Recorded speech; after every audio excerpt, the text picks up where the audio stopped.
Look, we got Mario movie, interesting conversation on remakes versus remasters and how well fans respond. We got a new game coming to Switch 2, but first, we just got to get into $100. $100. Who has $100 that they can just blow? Times are tough, times are tricky. The Switch 2 costs a lot, and the Resident Evil 9 Pro Controller that I was so pumped about is officially $100.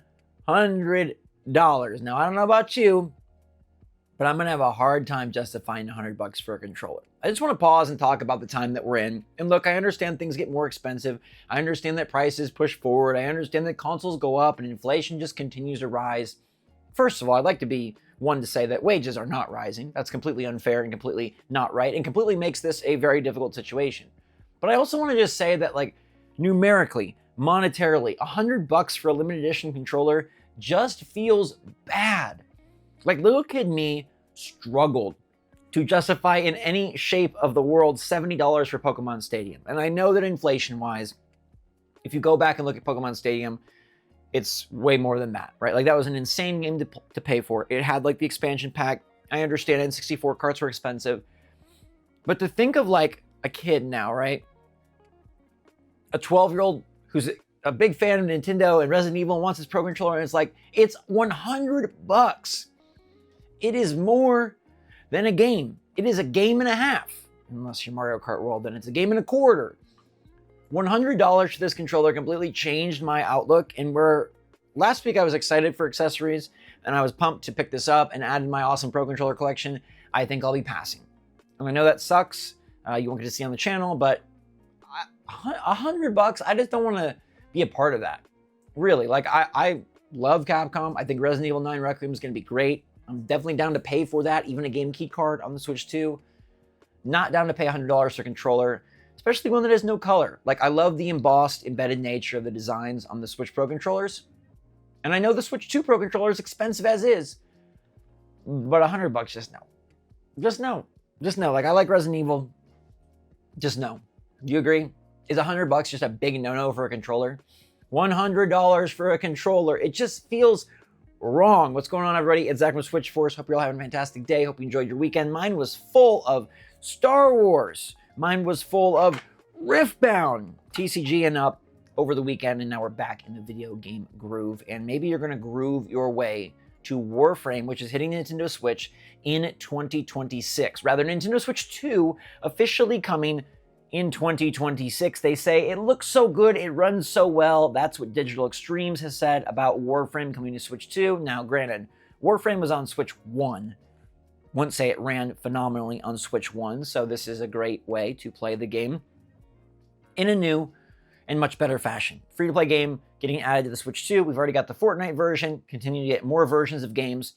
It's not really as exciting as it was on the Switch, seeing these titles come for the second time, but I'm glad that developers are putting in the effort and the work to give you these wonderful upgrades so that the games actually perform like they should, right? The Switch was like, wow, cool, it's on there. But now it's like, okay, actually you can play it and it's on there. No shade to the Switch. I know it was the little engine that could, trying its best. Warframe should be in early 2026, and that's a game to keep your eye on if you are into that sort of thing. Now, you're also probably into the Mario movie if you're into this channel. Got my freaking Mario Bros shirt on that I love so much. Their shirts are so soft. I can't believe Nintendo does so good. And I hope that they do good by the Mario Galaxy movie. Now, it's being said that the trailer is going to air before Wicked for Good, which we're all going to see anyways, right? Honestly, I'm not trying to be sarcastic. Wicked 1 was shockingly good. I went and I was like, this is supposed to be good, but it's probably going to be bad. And I was like, wow, this is really, really well done. This is a really, really good movie. And I expect Wicked for Good to be even gooder. It's right in the title. But the Mario Bros. Mario Galaxy movie getting a trailer within Wicked for Good is really fun. I'm eager to see how much the storyline embodies the Mario Galaxy games, how far they decide to go with it. Is it going to be like a world tour of famous things from the Mario Galaxy era? Is it going to be Mario trying to find Rosalina, Mario saving Rosalina, Rosalina attacking Earth? Like, what is going to be sort of the plot structure here? The Mario Bros. Movie 1, I thought, had a nice plot. I mean, it was simple, but it was really good, and we got to see quite a vast array of Nintendo characters. There's Mario Kart themed sections, there was Donkey Kong themed sections. It was really well done. What do they do for Rosalina and co? Maybe we'll get some sort of, like, actor reveal before this happens, but maybe not. I feel like Nintendo went way out of their way to make that first movie a big shebang for the video game audience, and now maybe they feel like they don't need to make that bridge anymore. Like, hey, We've got our own multimedia audience, even if they don't play the games or even if they don't watch the directs, they're still so into this, and they are. We've seen by the numbers. Mario is omnipresent. Mario is everywhere. You don't necessarily need a Switch to be a Mario fan. I mean, honestly, I think it's pretty cool.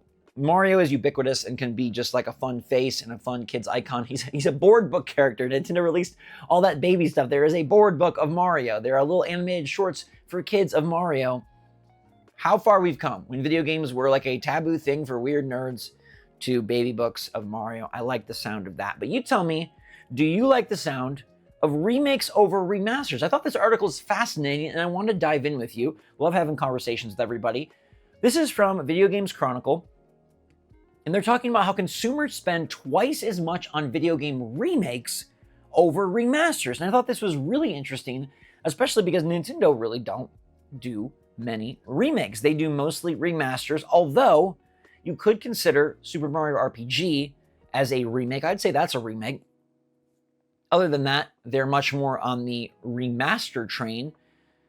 Do you consider Link's Awakening to be a remake? Or is that more of a remaster? It's a very fine line, and frankly, I'm confused about how this research group even cataloged remaster versus remake, but it's interesting to note that remakes made double what remasters did over the last 2 years. And I would say, like, honestly, that is probably a good thing, and I would probably agree with it.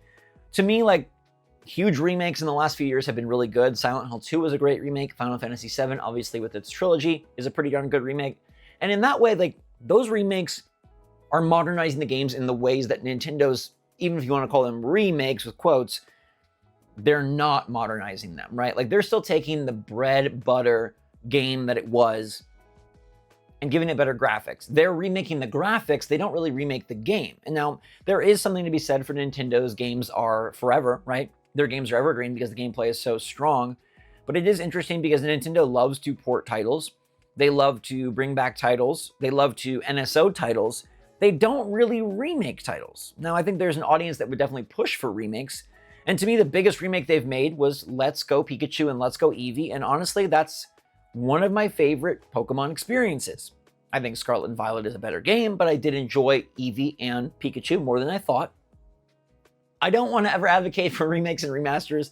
I know people love them, but for me, I'm like, I'd always rather have a new game. Like, would you like Donkey Kong Country remastered / remake? Or would you rather have Donkey Kong Bonanza? And I'll always take that latter option. Would you rather have Mario Galaxy Remake? Or would you like to have Mario Galaxy 3? Like I mentioned, though, it's interesting that Nintendo seems to kind of go the third route, which is not remake or remaster, and just re-release. Do we fault Nintendo, though, because they sell well and the games are so good? And I do wonder if it goes back to that timeless nature where the gameplay is fun from the jump and it's not relying on the gimmicks of the time. I think that's something that Nintendo, I mean, they've been susceptible to it, right? Like, they made a 3D game when 3D was the rage, but that 3D game still has merit without needing to really rework it. There's so many of these games that feel antiquated that are being remade from other publishers and other consoles. But Nintendo titles, it's like the visuals need an upgrade, but the controls, the gameplay, a lot of that is still super fun to this date. And you can't really blame Nintendo for not making remakes because they really don't need them. And actually, one of the cool things I think about Nintendo is that they do have an outlet for these games without needing to spend a slot remaking and remastering. And I know some people love the remasters, they love the Switch 2 editions, and that's fine and dandy.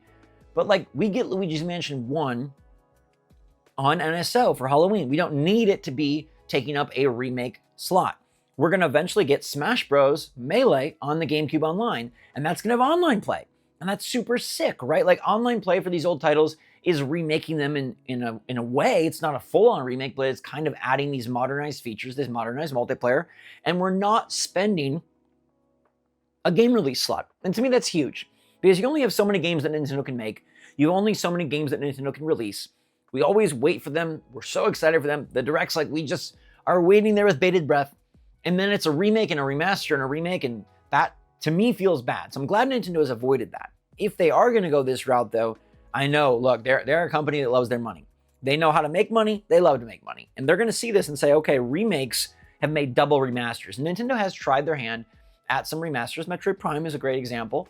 of a remaster that is really, really well done. And while that did sell well, I do wonder if this remake idea does begin to tickle their fancy. Now, Nintendo is a very true to their roots company, but they have branched out in recent time, and it's something I respect mightily about them. If you look at Mario Bros. Wonder, that is a game that takes risks. That is a game that tries to be different.